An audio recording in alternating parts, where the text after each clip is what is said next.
Well, Eleanor, first of all, thank you very much for writing this opera. Thank you very much for asking me. It's a beautiful new piece. What was it that in the first place drew you to this story? I think it was the central character. It was Annalea and her world, her vivid imagination and depth of spirit.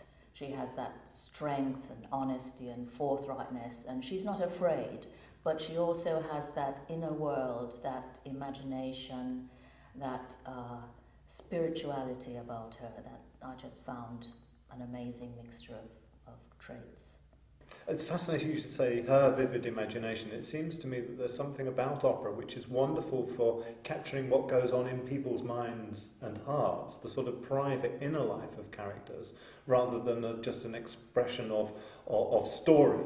The idea of an aria, the idea of singing something has to reveal more than the text might just say on its own. Oh, absolutely. And I hope in this opera that there are layers. When she has her big moments on stage, it's very much about her inner self, her soul, her spirit, her imagination. It's coloured by this South American sound and indeed rhythm of South America seems to be in there somehow. Yes. There is a genuine sort of Latino feel to it, which is incredible, yes. And it gives it a slightly distant and slightly exotic feel and allows these characters to be kind of as large as they are. They're big characters, aren't they? They're bold. Characters. And I think everyone is embedded in this South American, although the music doesn't always tell that as the characters, because it is also a serious opera.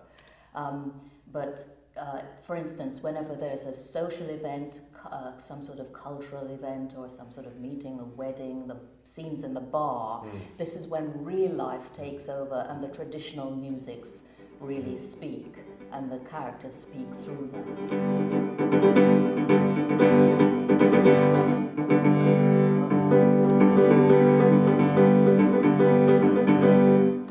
This is music I know that you've always loved in a way. You've loved playing with sort of rhythm, haven't you? Yes. And the fives and the threes and the twos and playing against each other. Exactly. Yeah, so you've always enjoyed a sort of a dance-like quality in it. But in fact,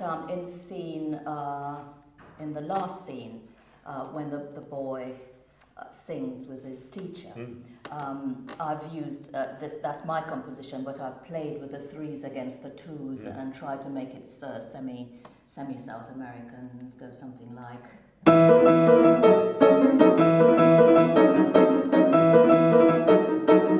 But that song comes in at the most extraordinary moment in the opera when the tensions have been running high. The level of trauma is extraordinary. I mean, poor Annalea is really dragged through it, isn't she?